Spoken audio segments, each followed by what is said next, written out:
neste momento, Deus, através desta emissora, leva até você mais um programa de fé, com mensagens, hinos e orações a seu favor.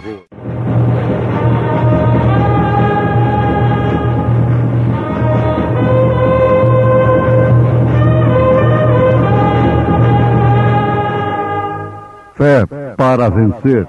Somente crer, somente crer, tudo é possível, somente crer. E disse-lhes Pedro: arrependei-vos e cada um de vós seja batizado em nome de Jesus Cristo, para perdão dos pecados, e recebereis o dom do Espírito Santo.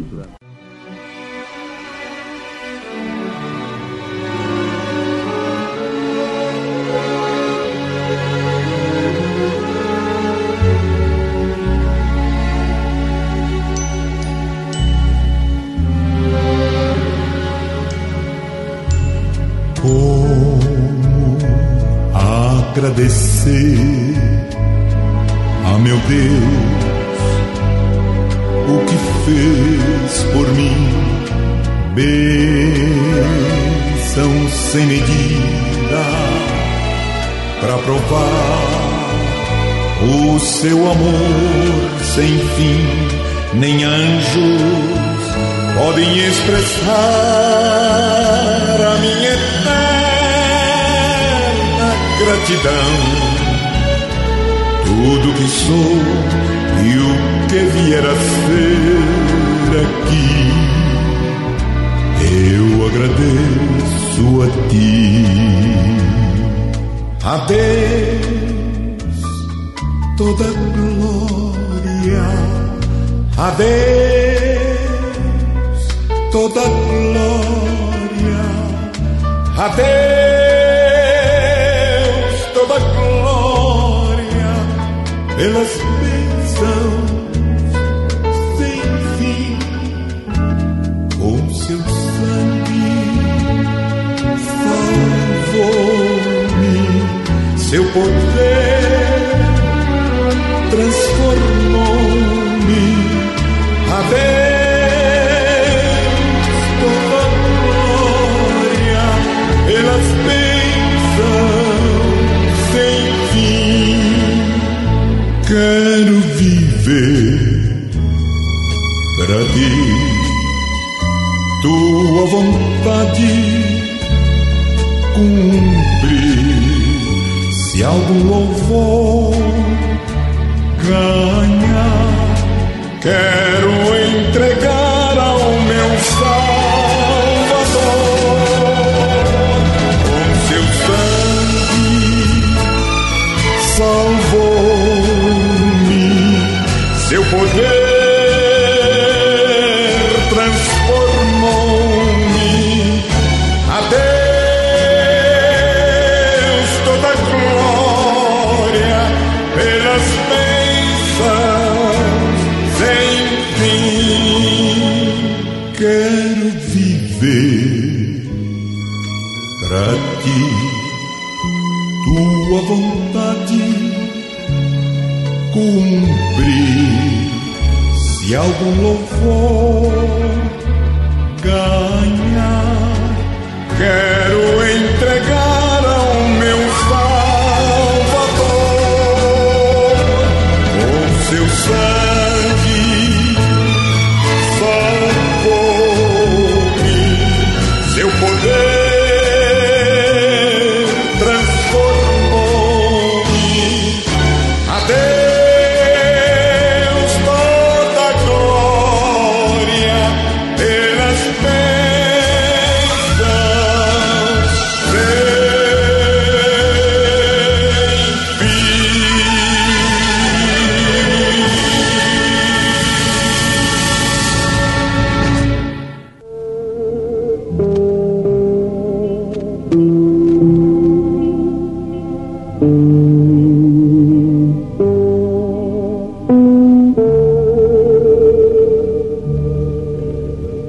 ouvintes amados,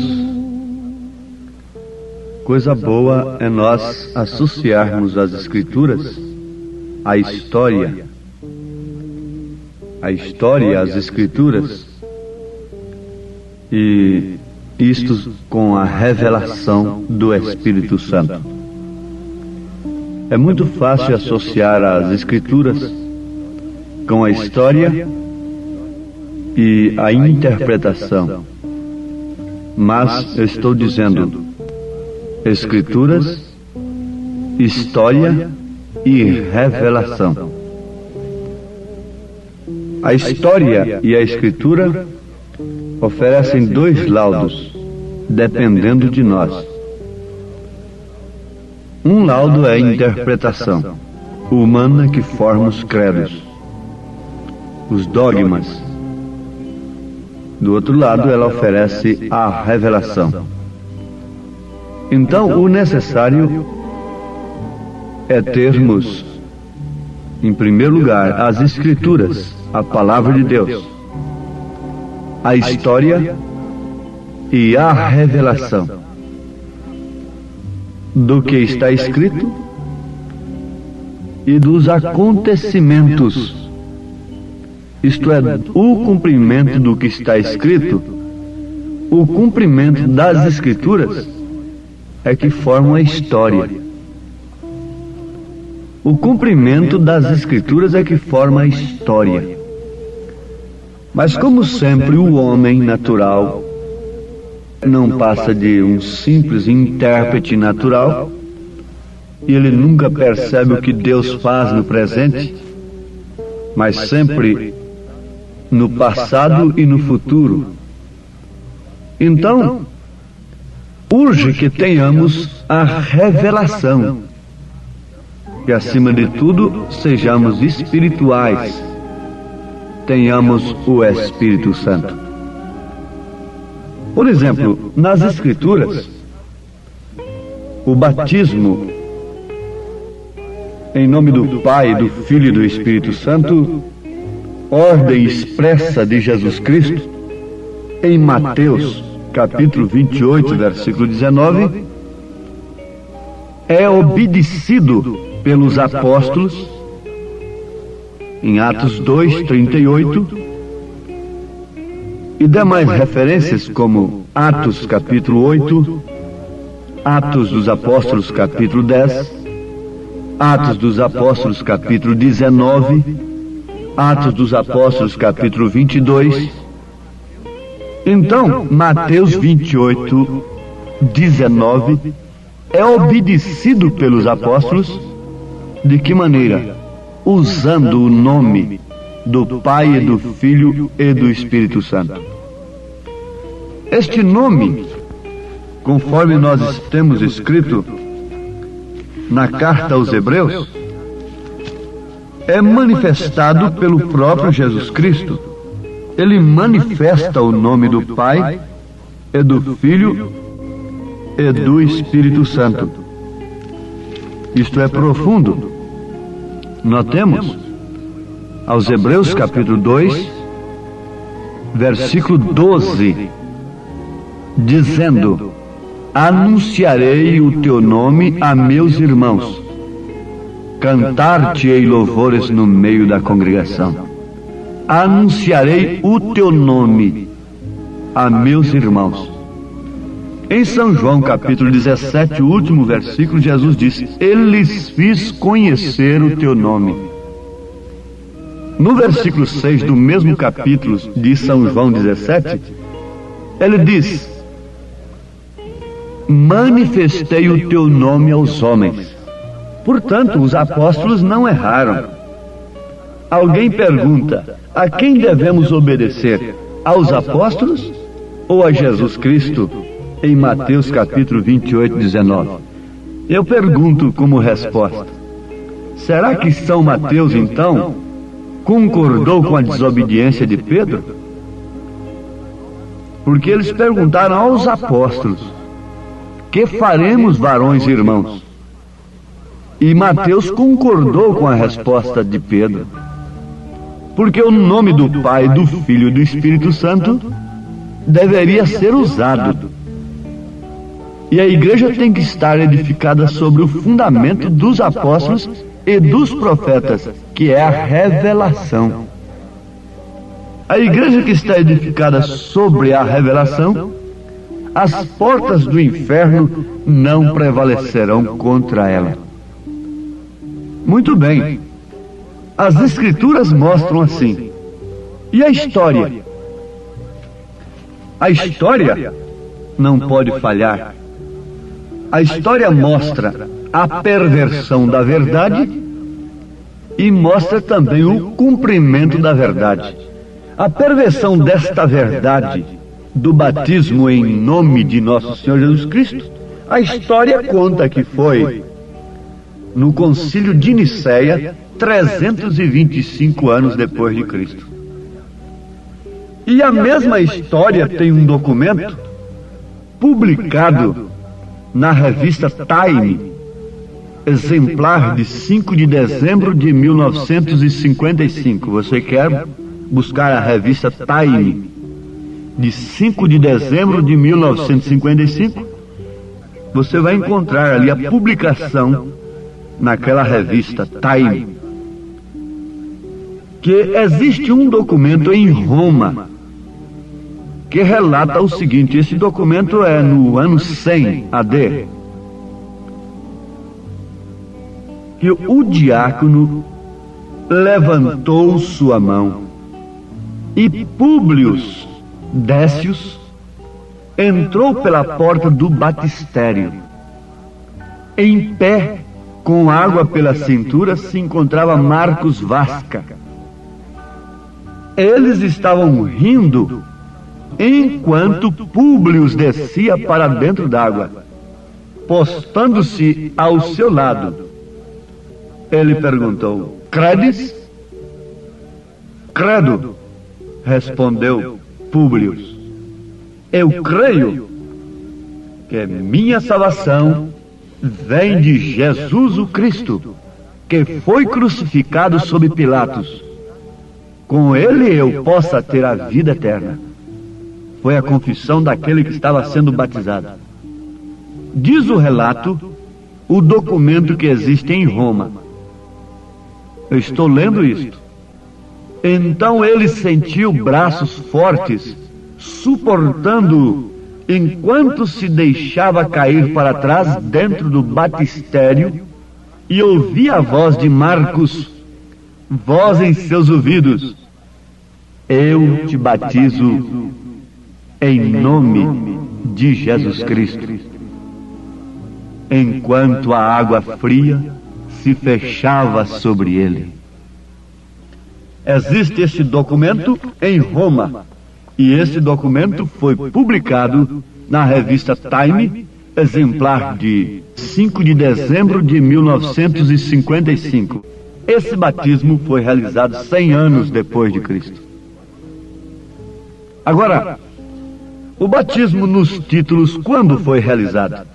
Se foi realizado na história, não pode ser associado às Escrituras, porque nas Escrituras você não encontra um batismo sequer nos títulos Pai, Filho e Espírito Santo. Todos eles são usando o nome do Senhor Jesus. Agora, lutar contra isto é lutar contra Deus. E como pode uma pessoa que tem o conhecimento disto agora receber o Espírito Santo, o dom do Espírito Santo, sem antes de tudo invocar o nome do Senhor? Por quê? A pessoa não recebe o nome de Jesus Cristo quando ela é batizada, mesmo em seu nome, da maneira correta.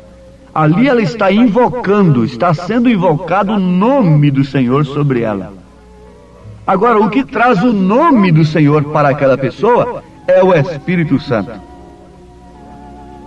O nome do Senhor agora estava em Pedro. Não tenho ouro e nem prata, mas o que eu tenho, isso te dou. Em nome de Jesus Cristo, levanta-te e anda. Eu creio que isto combina com as Escrituras, combina com a história, porque é a revelação. Sem a revelação, você não pode conciliar a história com as Escrituras.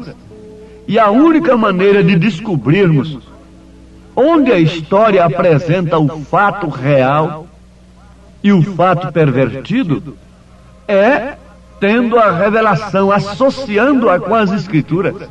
Se você conhece na história um batismo nos títulos, Pai, Filho e Espírito Santo, você não pode conciliar aquilo com as Escrituras, se você tem a revelação.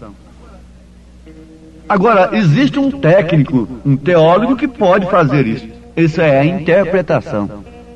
Mas pela revelação você não encontra associação da história com as Escrituras, quando a história registra a perversão de uma verdade. Agora, quando a história registra o fato real da verdade, o cumprimento da verdade, acontece como acabamos de citar, o que foi publicado na revista Time, sobre um documento que existe em Roma, de um batismo realizado 100 anos depois de Cristo. Enquanto aquele homem era deitado nas águas, se prostrava de costas, aquele diácono diz: eu te batizo em nome de Jesus Cristo. Esse documento, essa história, combina com as Escrituras pela revelação, combina com o batismo que os apóstolos realizaram. Eles estavam cumprindo uma ordem de Jesus, porque ali Jesus estava dando uma ordem. Mateus 28, 19. E em Atos dos Apóstolos eles estavam cumprindo a ordem. Eles não podiam repetir a ordem: eu te batizo em nome do Pai, do Filho e do Espírito Santo. Eles tinham que cumprir a ordem: eu te batizo no nome que é exigido em Mateus 28, 19. No nome de nosso Senhor Jesus Cristo. Senhor Pai, Filho Jesus, Espírito Santo Cristo. Senhor Jesus Cristo. Agora, conforme já notamos, nem isto mesmo é tudo, porque dependemos do dom do Espírito Santo. Mas eu posso responder uma pergunta aqui, que pode estar surgindo nesse instante em alguma mente. Quer dizer que Lutero não teve o Espírito Santo, porque o batismo dele foi nos títulos? Sim, perfeitamente. Ele teve o Espírito Santo. Os pastores que têm o resumo das 7 eras, podem ler lá na última página, por aí, que vocês vão encontrar o profeta dizendo que Lutero tinha o Espírito Santo, que Wesley tinha o Espírito Santo para pregar a mensagem do dia. Ele não podia revelar todas as coisas. Ele não podia fazer uma semente crescer e voltar para a semente novamente, dar o fruto e virar ser o original novamente. Ali era broto. Ele não podia trazer tudo. Por isso ele tinha uma porção da palavra. E é o que o Espírito Santo estava nele, usava. Wesley, a mesma coisa, foi cheio do Espírito Santo. E a mesma coisa é agora. Fique sabendo, meu irmão, que não há justificação, não há santificação mais. Fora da mensagem. Não há dom verdadeiro, real, que possa manter o Espírito Santo fora da mensagem da era.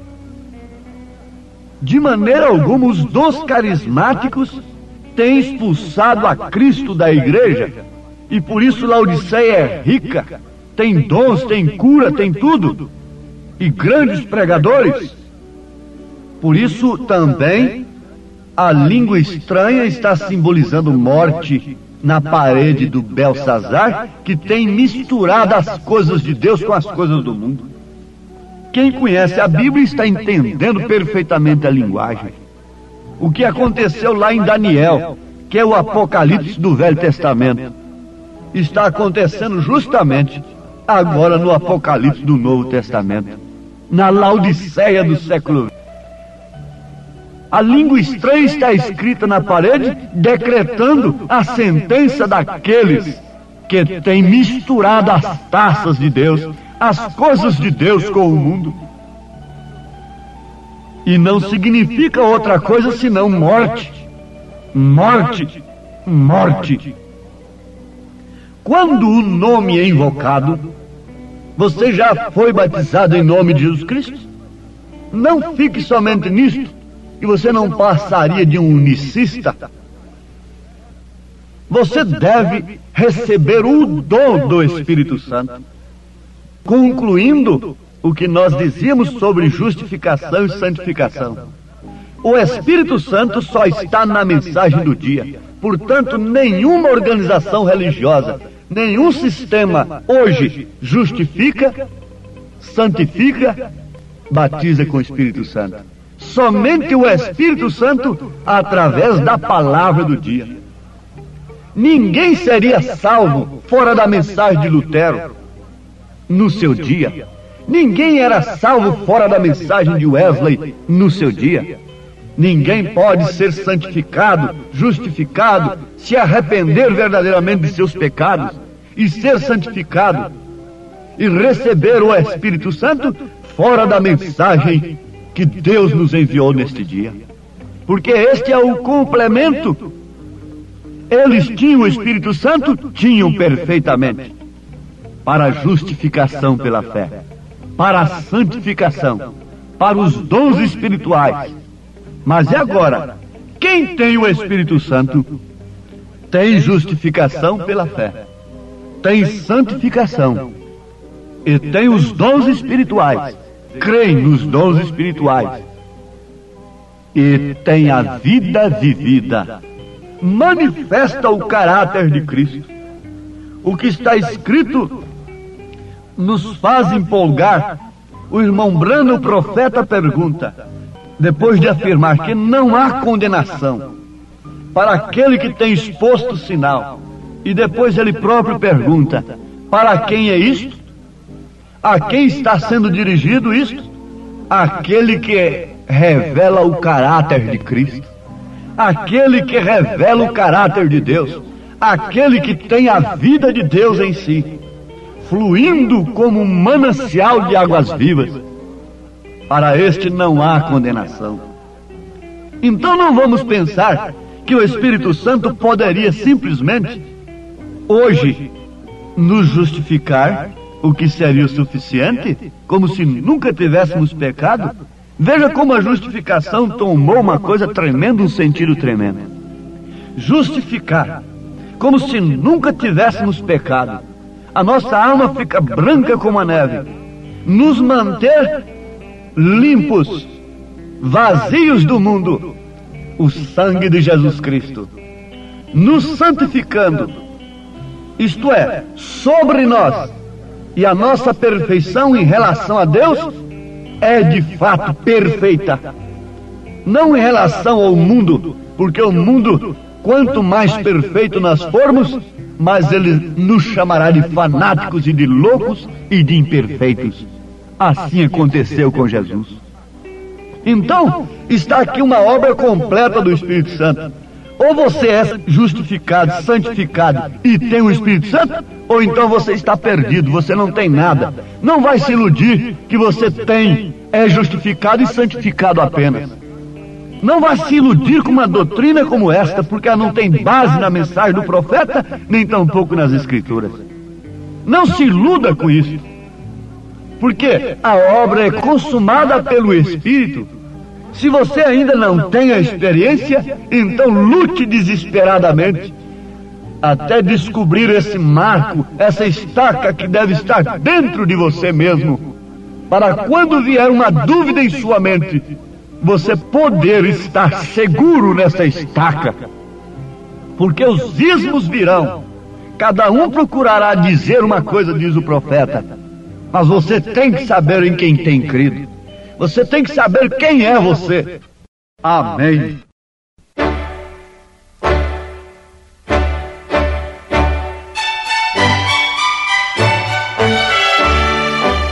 Ouvintes, escreva-nos pela caixa postal de número 15.020, 15020, CEP 74.501-970, Goiânia, Goiás.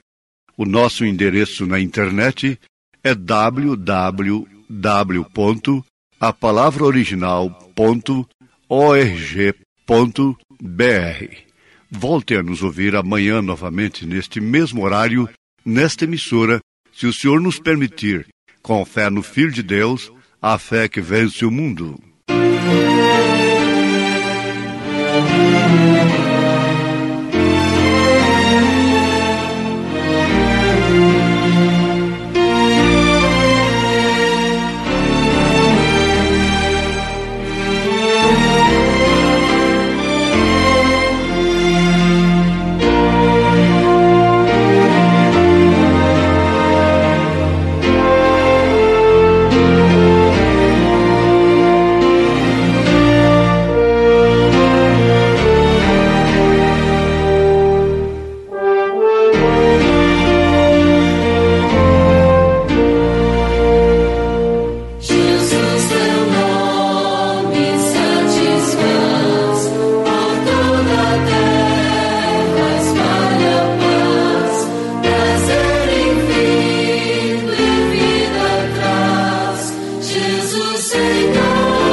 Jesus,